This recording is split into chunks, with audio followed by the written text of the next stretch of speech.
नमस्कार। कभी ये सोचा है कि अपने देश से प्यार करने का, देशभक्त होने का असली मतलब क्या है? क्या ये सिर्फ 15 अगस्त को झंडा फहराना है या फिर कुछ और? आज हम मिलकर जानेंगे कि ये रिश्ता कितना गहरा है और इसे हम रोज अपनी छोटी-छोटी आदतों से कैसे निभाते हैं। तो चलिए सीधा इसी बड़े सवाल पर आते हैं। आखिर ये देशभक्ति है क्या? और पता है, इसका जवाब शायद वो नहीं है जो हम ज्यादातर सोचते हैं। इस सवाल का जवाब ढूंढने के लिए हम 3 बहुत ही मजेदार कहानियों के सफर पर चलेंगे। हर कहानी एक पजल के टुकड़े की तरह है जो हमें असली मतलब के और करीब ले जाएगी। तो तैयार हैं? चलिए शुरू करते हैं। बहुत अच्छे, तो चलिए शुरू करते हैं। क्योंकि हम सब जानते हैं ना कि सबसे अच्छी सीख सिर्फ किताबों में नहीं मिलती, वो तो असली जिंदगी की कहानियों से महसूस होती है। तो आज हम इसे कुछ ऐसी ही कहानियों से समझेंगे।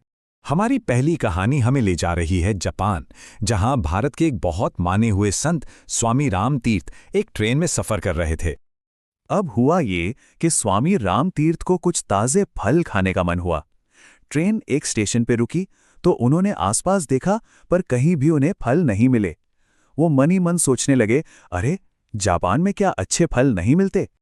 लेकिन पास में ही खड़ा एक जापानी नौजवान उनकी ये बात सुन रहा था। उसने एक शब्द नहीं कहा, वो बस हवा की तरह भागा, और इससे पहले कि कोई कुछ समझ पाता, वो ताजे रसीले फलों से भरी एक टोकरी लेकर वापस आ गया। स्वामी जी तो बहुत खुश हुए। उन्होंने उस लड़के को धन्यवाद दिया और फलों के पैसे देने चाहे।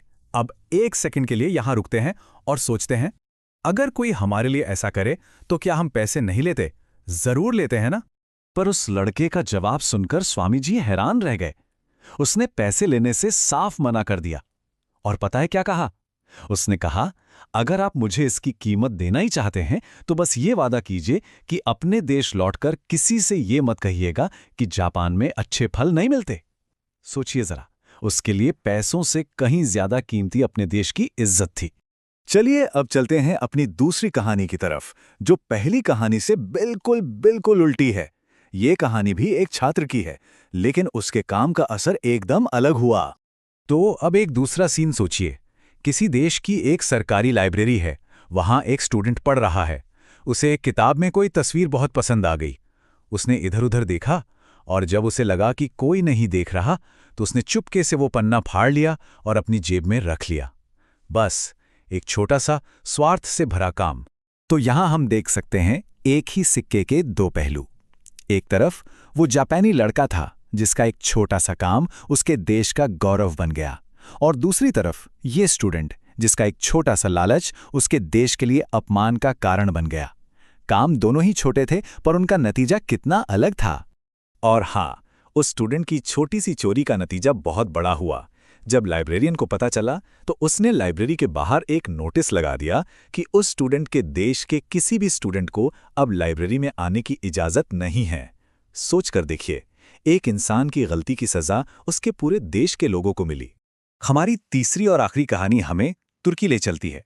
ये कहानी है वहां के राष्ट्रपति कमाल पाशा और एक बहुत ही साधारण से बूढ़े किसान की। और ये हमें सिखाएगी कि देश के लिए प्यार का सबसे बड़ा तोहफा क्या हो सकता है। तो राष्ट्रपति कमाल पाशा का जन्मदिन था। महल में बड़े बड़े महंगे महंगे तोहफों का ढेर लगा हुआ था। उसी भीड़ में एक बूढ़ा किसान भी था। वो मीलों पैदल चलकर अपने राष्ट्रपति के लिए एक छोटा सा उपहार लेकर आया था। अब जरा सोचते हैं, एक गरीब किसान जिसके पास शायद ज्यादा कुछ है भी नहीं, वो अपने देश के सबसे बड़े आदमी को भला क्या तोहफा दे सकता है? सोना चांदी तो दूर की बात है। उसका तोहफा था एक मुट्ठी भर ताजी मिट्टी। जी हां, सिर्फ मिट्टी। उस किसान ने राष्ट्रपति से कहा, मेरे पास आपको देने के लिए इससे ज्यादा कीमती और कुछ नहीं है, क्योंकि ये सिर्फ मिट्टी नहीं, यही तो हमारा देश है। कहते हैं ये बात सुनकर इतने बड़े राष्ट्रपति की आंखों में आंसू आ गए। उन्हें उस एक मुट्ठी मिट्टी में अपने देश का सबसे गहरा मतलब समझ आ गया था। तो इन 3 कहानियों से हमें क्या समझ आया? जापान का वो लड़का, लाइब्रेरी का वो स्टूडेंट और तुर्की का वो किसान, ये सब हमें देशभक्ति के बारे में क्या सिखाते हैं? इन कहानियों से जो सबसे बड़ी बात सीखने को मिली वो ये है कि हम सब हर पल अपने देश के एम्बेसडर होते हैं। हमारा हर अच्छा या बुरा काम सिर्फ हमारा नहीं रहता, वो हमारे देश की पहचान बन जाता है। असली देशभक्ति नारे लगाने में नहीं, बल्कि रोज की जिंदगी में ईमानदारी, सफाई और दूसरों की मदद करने जैसे छोटे छोटे कामों में है। तो आज मैं आप सबको इसी सवाल के साथ छोड़कर जा रही हूं। हमें अपने देश को महान बनाने के लिए किसी बड़े चमत्कार का इंतजार नहीं करना है। वो कौन सा एक छोटा सा काम है जो हम आज कर सकते हैं? शायद कचरा कूड़ेदान में डालना, या फिर अपनी क्लास में किसी की मदद करना। इसके बारे में जरूर सोचिएगा, क्योंकि ऐसे ही लाखों छोटे छोटे कामों को जोड़कर एक महान देश बनता है।